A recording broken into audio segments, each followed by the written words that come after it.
નમસ્કાર, સ્વાગત છે આપનું. આપ જોઈ રહ્યા છો ઓન ધ સ્પોટ અને આપની સાથે હું છું જિજ્ઞા રાજગોર જોશી.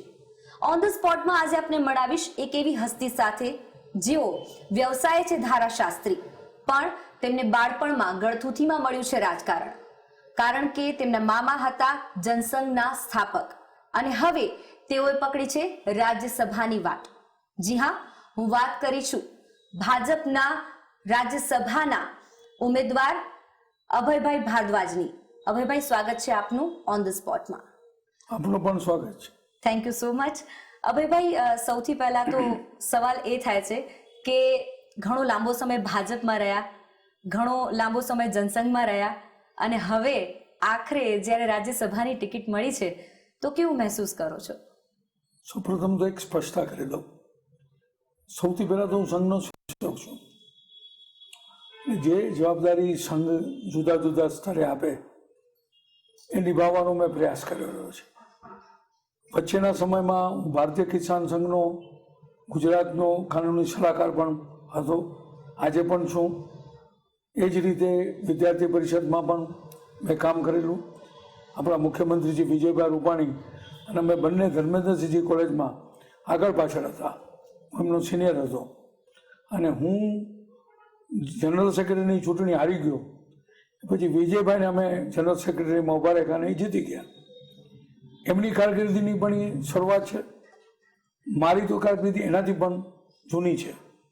અને એ પછી કોઈ જેને કોઈ છૂટાવાના રાજકારણમાં નહોતો, પરંતુ ઘણા લોકોને ધ્યાનમાં નહીં હોય કે મેં કોર્પોરેશનની ચૂંટણીમાં પણ ભારતીય જનતા પાર્ટીના ઉમેદવાર તરીકે લડવાનું પસંદ કરેલું, પણ 2 વખત ચૂંટણી મોકૂફ રહી હતી અને એના કારણે પછી ચૂંટણી થઈ જ નહીં અને એ દરમિયાન ફરીથી બીજી વાર લડવાનું મન થયું નહીં. આજે જ્યારે મારા માટે કોઈ પણ જવાબદારી કર્તવ્ય છે, સાહજિક રીતે લો કમિશન ઓફ ઇન્ડિયામાં જ્યારે મારી નિમણૂક થઈ, હું સર્વપ્રથમ એને કટાક્ષમાં મોફિઝુલ કહેવામાં આવે, દેહાતી વકીલ.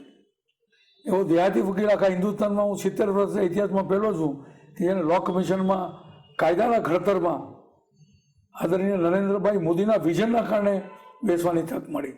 પણ ભાજપમાં તો એવી ચર્ચા છે કે તમે રાજ્યસભાની ચૂંટણી માટે ઘણા લાંબા સમયથી ટિકિટ માટે ટ્રાય કરી રહ્યા હતા અને આખરે હવે આ તમારી ટ્રાય જે છે તે સફળ સાબિત થઈ ગઈ છે. ભારતીય જનતા પાર્ટીમાં પ્રયત્ન કરવાનો હોતો જ નથી. એક વસ્તુ જેમણે પસંદ કરવાના છે એમને ખ્યાલ હોય છે કે ક્યારે કોની પસંદગી કરવી. માનો 10 વર્ષ પહેલાં મારી પસંદગી થઈ હોત તો હું વિરોધ પક્ષના સભ્ય તરીકે ગયો હોત. મારે તો સરકાર વિરુદ્ધ જ ભાષણ કરવાનો હોત.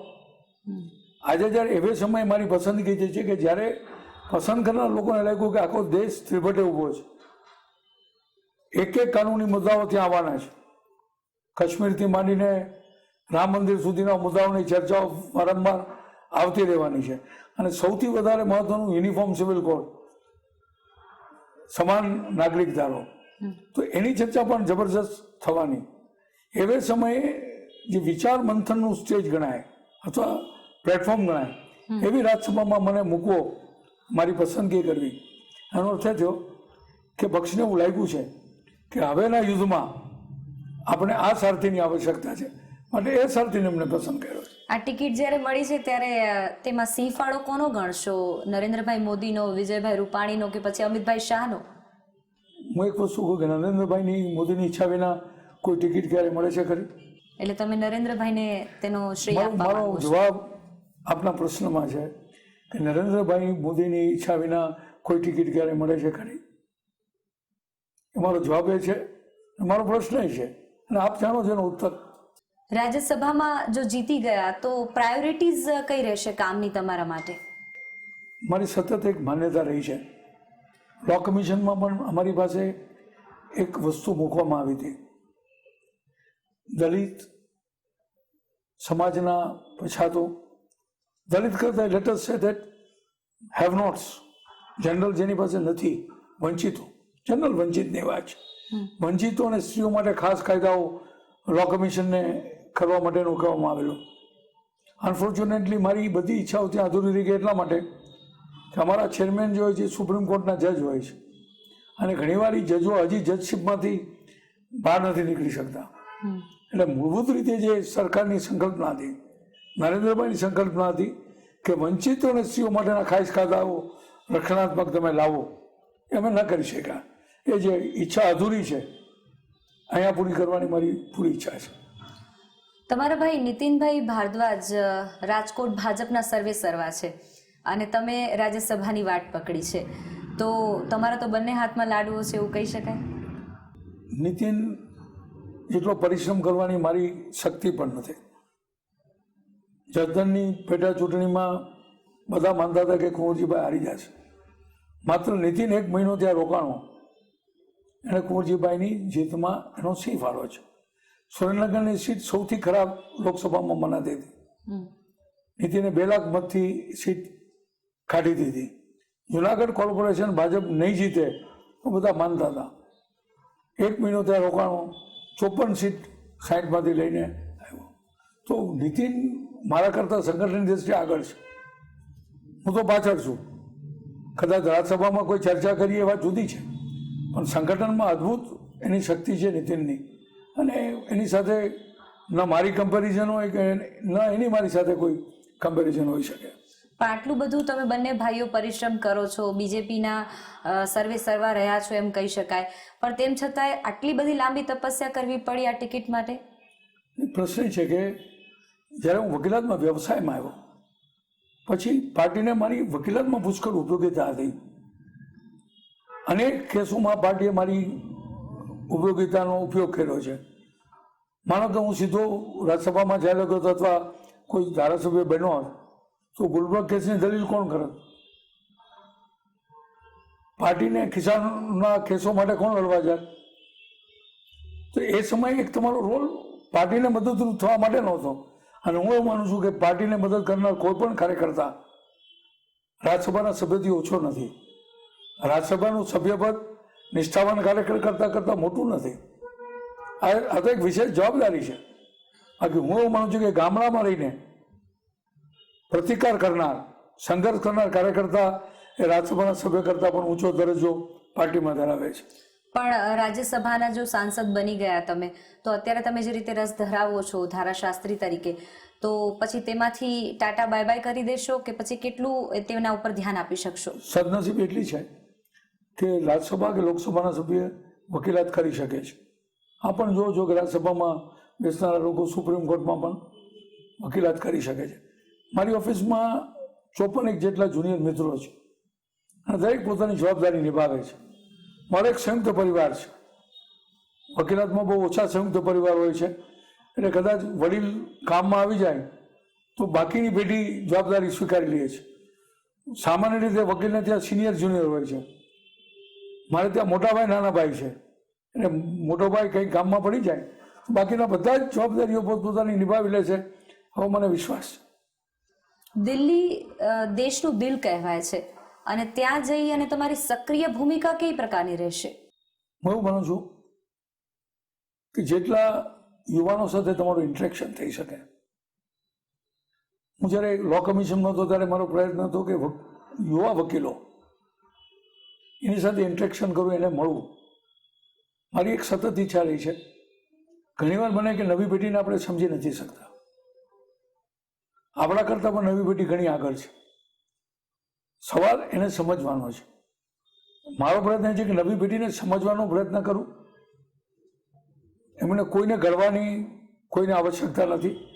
ખાલી એક દિશા તમે કોઈને આપો તો એ દિશા પકડીને એ વ્યવસ્થિત રીતે એ દિશા પકડતા હોય છે. તો મારો એક પ્રયત્ન એ રહેશે દિલ્હીમાં. આપે કીધું જવાનું થાય તો જવાનું થશે તો હું સૌથી વધારે 2 વિષયમાં મને રસ છે. એક તો સંઘની દૈનંદિન શાખા જઈ શકાય તો જવું, ઘણીવાર સંભવિત નથી હોતું જવું. એટલા માટે હું એવું માનું છું કે સંઘની શાખામાં દૈનંદિન ન જવાથી ઘણા પ્રશ્નો બીજા તમારા જીવનમાં ઊભા થાય છે. જે અનુશાસન, જે ભાતૃભાવ શાખામાં જે હોય છે, અને દૈનંદિન જવાથી ફરીથી પુનર્જીવિત થાય છે. અને બીજું એ રહેશે કે સામાન્ય માનવીના જે પ્રશ્નો છે એને સમજવાનો પ્રયત્ન કરવો. એક ચેમ્બરમાં બેસીને ગાડીમાં બેસીને આ પ્રશ્નોને સમજી નથી શકાતા. એની આકાંક્ષા, એની અપેક્ષા, એની ઈચ્છાઓ, સામાન્ય માનવી બનવાની પુષ્કળ ઈચ્છા છે. પણ 370 અને કાશ્મીરના મુદ્દાઓ બાબતે તમારા નિવેદનો ખૂબ આવતા રહે છે. તો બીજા કોઈ સમસ્યા દેશમાં છે એવું નથી લાગતું કે બીજી ઘણી બધી સમસ્યાઓ છે જેના ઉપર ધ્યાન આપવું જોઈએ? તમામ સમસ્યાનું મૂળ ભારતની એ કાશ્મીર છે. જો કાશ્મીર ભારતનો અવિભાજ્ય અંગ બની ગયો હોત, જે નરેન્દ્રભાઈ મોદીએ બનાવ્યું, એ જો ન બન્યું હોત, નરેન્દ્રભાઈ મોદીએ જે રીતે આ રાષ્ટ્ર સાથે એનું એમલ્કેશન કર્યું, ત્યાં સુધી 70 વર્ષ સુધીના જે પ્રશ્નો છે એનું મૂળ કાશ્મીરમાં રહેલું છે. તમારી આખી ડોર વોઝ ઓપન. ગમે ત્યારે તમામ યુદ્ધો ભારતના શેની ઉપર થયા? કાશ્મીર ઉપર થયા. કાશ્મીર પ્રશ્ન ન હતો. હવે યુનોએ વિવાદિત પ્રશ્નમાંથી કાશ્મીરને કાઢી નાખ્યું, તો કાશ્મીર એ આ બધા પ્રશ્નોનું જડ હતી. હવે પછી બધા પ્રશ્નો ઉપર આવે જ છે ને, પણ તમારી જડને તો પહેલાં દૂર કરવી પડે. જ્યાં સુધી કાશ્મીરીઓને એમ ન લાગે કે અમે ભારતીય છીએ અને ભારતીયને ન લાગે કે અમે કાશ્મીરી છીએ, આ એમલ્કેશન જ્યાં સુધી ન થાય એ બહુ મોટી તકલીફ હતી. અને એટલે કાશ્મીરનો મુદ્દો નિવારણ આજે ભારત એક રિલીફ અનુભવી રહ્યું છે. વિશ્વમાં પણ Kashmir is remove from the list of disputed questions. તો બીજી વસ્તુ પર આપણે કન્સન્ટ્રેટ કરવાના છે. અને બીજું માત્ર કાશ્મીર ઉપર કન્સન્ટ્રેટ કર્યું નથી. નરેન્દ્રભાઈ ઇનિંગ્સમાં છક્કા જ માર્યા છે.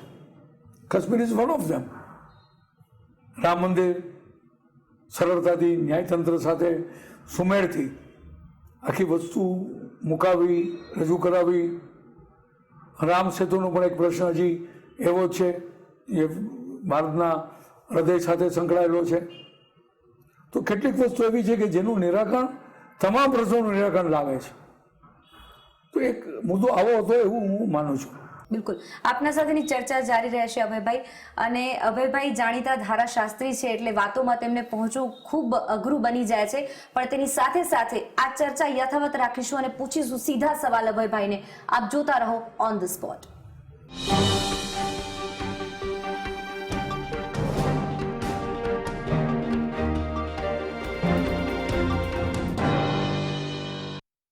વિરામ બાદ આપનું સ્વાગત છે ઓન ધ સ્પોટમાં. ઓન ધ સ્પોટમાં ચર્ચા ચાલી રહી છે ભાજપના રાજ્યસભાના ઉમેદવાર અભયભાઈ ભારદ્વાજ સાથે. તેમની સાથે ચર્ચાને આગળ વધારીશું. અભયભાઈ, વધુ એકવાર આપનું સ્વાગત. સૌથી મોટો પ્રશ્ન એ કે રાજ્યસભાના જ્યારે તમે સાંસદ બની જશો તો રાજકોટ માટે તમારી શું વ્યૂહરચના હશે અને ગુજરાત માટે તમારી શું વ્યૂહરચના હશે? હું માનું છું કે રાજ્યસભા એક જુદું પ્લેટફોર્મ છે. કોઈ રાજ્ય કે કોઈ સિટી સાથે સંકળાયેલું નથી. આખા હિન્દુસ્તાનના કાયદાઓ, આખા હિન્દુસ્તાનની ચર્ચા, તમને તમારા રાજ્ય માટે લગાવ હોય એ જુદી વાત છે, શહેર માટે પણ લગાવ હોય જુદી વાત છે, પણ એટલો લગાવ સમગ્ર રાષ્ટ્ર માટે તમારા મનમાં ઉભો થાય એના માટે તો રાજ્યસભામાં જવાનું હોય છે. એટલે હા, ચોક્કસ બને કોઈ સ્થાનિક પ્રશ્નો હોય જે આપણે અસરકારક રજૂઆત કરી શકીએ તો ચોક્કસ કરીએ. રાજ્યના પ્રશ્નો માટે તો એક નાગરિક તરીકે તમારે જાગૃત રહેવાનું છે. પણ હવે તો તમારે ભારતના સર્વાંગી નૂતન ભારતના નિર્માણનો વિચાર કરવાનો છે. આદરણીય નરેન્દ્રભાઈ મોદી અને અમિતભાઈ શાહ આ બંને એક રોડ મેપ કર્યો છે. આ રોડ મેપ પર આપણે સૌએ ચાલીને, આપણે પણ એટલા માટે કહું છું કે પત્રકાર મિત્રો અમારી સાથે ચાલે, અમારી આગળ ચાલે, તમારી દ્રષ્ટિ અમને મળે. ઘણીવાર પત્રકારો પાસે જે દ્રષ્ટિ હોય છે એના કારણે ઘણીવાર ભલું થતું હોય છે. તો તમે અમારી સાથે ને અમારી આગળ ચાલો, અમે તમારી પાછળ ચાલીએ અને દેશમાં નવા નૂતન ભારતના નિર્માણમાં આપણે સૌ સહભાગી બનીએ. તમારી પાસે તો વિજયભાઈ રૂપાણી પણ છે રાજકોટમાંથી અને તેમણે એમ્સ પણ અપાવડાવી, રાજકોટને એરપોર્ટ અપાવડાવ્યું. તો તમે શું અપાવડાવશો? નહીં, એમણે વિજયભાઈ રૂપાણીએ કશું જ અપાવ્યું નથી. એમણે કર્તવ્ય નિભાવ્યું છે. એમ હું મારું કર્તવ્ય છે જે નિભાવીશ. જે વસ્તુ કરવી જોઈએ, જે વસ્તુ જોઈએ એ દ્રષ્ટિએ તમારે વિચાર કરવો જોઈએ કે આપણે સમગ્ર સમાજ માટે શું કરી શકીએ. માત્ર રાજકોટ માટે વિજયભાઈ એમ્સ નથી અપાવી, આખા સૌરાષ્ટ્ર તબીબીથી વંચિત હતું એને એમ્સ મળે છે, એવો વિચાર તમે કરો. એરપોર્ટ થાય છે તો આખા સૌરાષ્ટ્રનો જે ઉદ્યોગ છે એને પુશ મળે છે, હોટલ ઉદ્યોગને પુશ મળે છે, એમ તમે માનો. રાજકોટને કાંઈ મળતું જ નથી, મળે છે આખા સમગ્ર સૌરાષ્ટ્રને, સમગ્ર ગુજરાતને મળે છે. એ દ્રષ્ટિએ આપણે વિચાર કરવો જોઈએ. ઘણા લાંબા સમયથી રાજકોટમાં હાઈકોર્ટની બેન્ચ માટે ચર્ચા ચાલી રહી છે. જો તમે રાજ્યસભાના સાંસદ બનો છો તો હાઈકોર્ટની બેન્ચ માટેની તમારી પ્રાયોરિટી રહેશે એક ધારાશાસ્ત્રી તરીકે? હાઈકોર્ટની બેન્ચનો એક જનરલ પ્રશ્ન છે અને આપણે બોમ્બે રિઓર્ગેનાઇઝેશન જે એક્ટ છે એની એક કલમમાં સુધારો કરવાનો એક રહે છે, અને સુધારો એવો છે કે there will be a seat of the High Court at Ahmedabad. તો એમ રાજકોટ, સુરત, ભાવનગર જેની સરકાર કરી શકે, જ્યાં વધારે બેન્ચો આપી શકે, કોઈ રાજકોટ એ તમારી કરતાંય સમગ્ર ગુજરાતની પ્રજાને, છેવાડાની પ્રજા છે એને ન્યાય મળે છે, જ્યાં બેન્ચો સ્થાપવી પડે. રાજકોટની વાત જુદી એટલા માટે છે કે રાજકોટમાં હાઈકોર્ટ હતી. Up to 1956 we had a Saurashtra High Court. From 56 to 60 we had a bench of the Bombay High Court. એટલે આ એક જુદો પ્રશ્ન છે. પણ હું એવું ઈચ્છું, માત્ર રાજકોટ નહીં, હિન્દુસ્તાનમાં જ્યાં માણસોને 300 કિલોમીટર, 500 કિલોમીટર, 600 કિલોમીટર ન્યાય માટે જવું પડતું હોય હાઈકોર્ટમાં, એવી જગ્યાએ હાઈકોર્ટની બેન્ચ સ્થપાય એ ન્યાયિક વ્યવસ્થા આવશ્યક છે.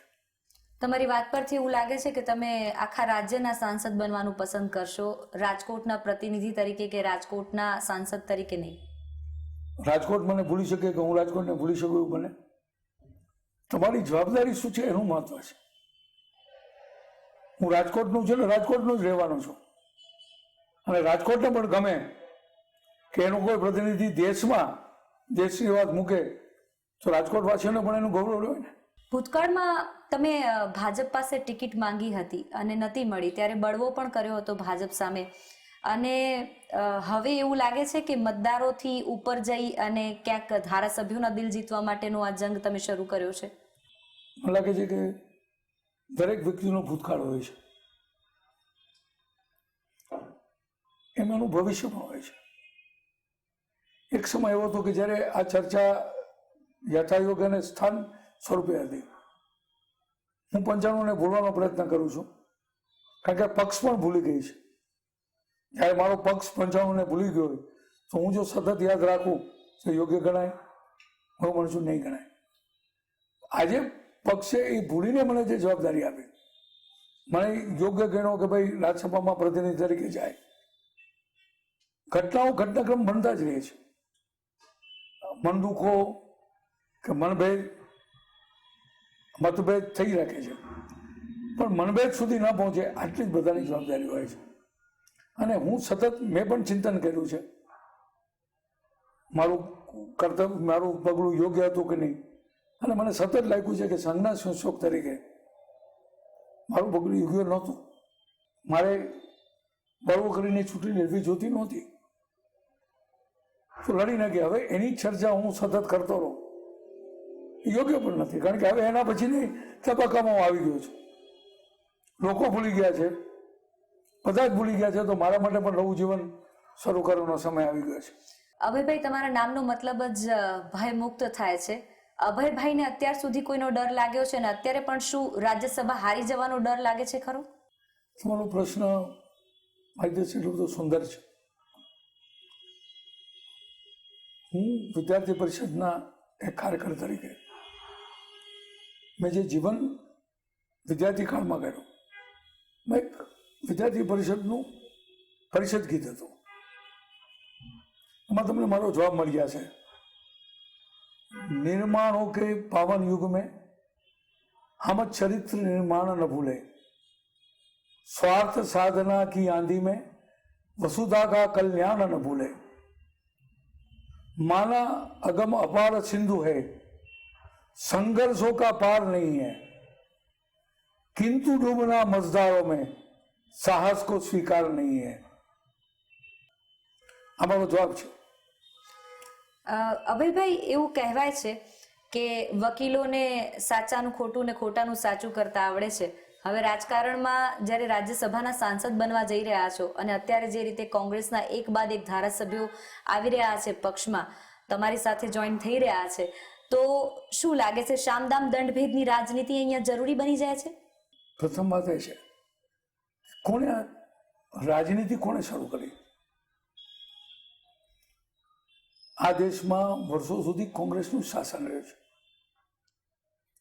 રાજનીતિમાં જ્યારે સરકારોને તોડવી, સરકારોને બાળવી, આ કોંગ્રેસે બધાને શીખડાવ્યું છે.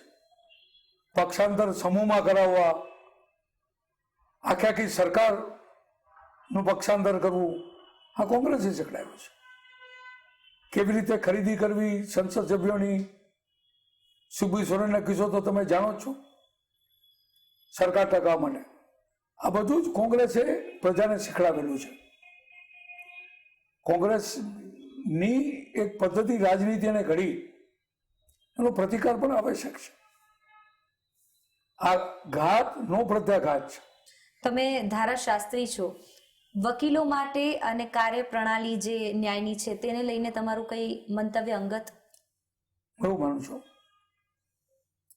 વકીલો વિશે ઘણી ગેરસમજ છે. દરેક વકીલ પૈસા માટે કરે છે એવું જરૂરી નથી. વકીલ કંઈ ને કંઈ સમાજ માટે આપવાનો પ્રયત્ન પણ કરતો જ હોય છે. અને જ્યારે તમને એ કલ્પના નહીં આવે કે કોઈ અતિ જરૂરવાળી વ્યક્તિ, દુઃખી વ્યક્તિ, એને ન્યાયની આટુકુટીમાં ન્યાય મળે, ત્યારે વકીલથી વધારે કોઈ આનંદ થતો નથી. વકીલાતના વ્યવસાયમાં મેં એટલે જ કીધું કે હું નવી પેઢીને, હું આજે પણ પ્રયત્ન કરું છું. રવિવારે જ્યારે પણ મને સમય મળે ત્યારે I want to interact with young lawyers, અને એમની સાથે હું સમજવાનો પ્રયત્ન કરું છું કે તમે કઈ દ્રષ્ટિથી વકીલાતમાં આવ્યા છો. માત્ર કમાવાની દ્રષ્ટિ, 4 વર્ષમાં ગાડી થઈ જાય એ દ્રષ્ટિ, કે કંઈક સમાજને આપણે આપવું છે એ દ્રષ્ટિથી. લાખમાં એક સારો વકીલ હોય, કરોડમાં એક સર્વશ્રેષ્ઠ વકીલ હોય છે. એનાથી ઉપર જતા તો કરોડોમાં એવો વકીલ હોય છે કે જે સમાજ જીવનને સંપૂર્ણ નજીકથી સમજી શકે. એક સારા વકીલ તરીકેની તમે તો સૌરાષ્ટ્રમાં નામના ધરાવો જ છો, તો તમારી આ સફળતાનો શ્રેય કોને આપશો? જેમણે મારામાં વિશ્વાસ મૂક્યો એ અસીલોને આપું છું. કોઈ પણ વકીલ જ્યારે પહેલો કેસ લે ને ત્યારે અસીલના મનમાં દ્વિધા હોય છે. હું જ્યારે પેલો ખૂન કેસ લડ્યો, મારી ઉંમર તો બહુ નાની હતી. જેણે મારામાં શ્રદ્ધા રાખી કે ભલે આ નાનકડો વકીલ છે, નવો વકીલ છે, પણ એ મારા માટે લડી શકશે, એવા તમામ અસીલોને શ્રેય આપું છું કે જેણે મને અભય ભારદ્વાજ બનવામાં મદદ કરી છે. અભયભાઈ ભારદ્વાજને ભૂતકાળમાં લોકો મિની બાજપાઈ તરીકે ઓળખતા હતા, બાજપાઈજીની પ્રતિમા તરીકે ઓળખતા હતા. હવે તમને કોની સાથે સરખાવશે તો ગમશે? નહીં, એક કોઈ પણ વ્યક્તિ સાથે એક વિશેષણ આપવું આપણી એક સામાજિક વ્યવસ્થા છે.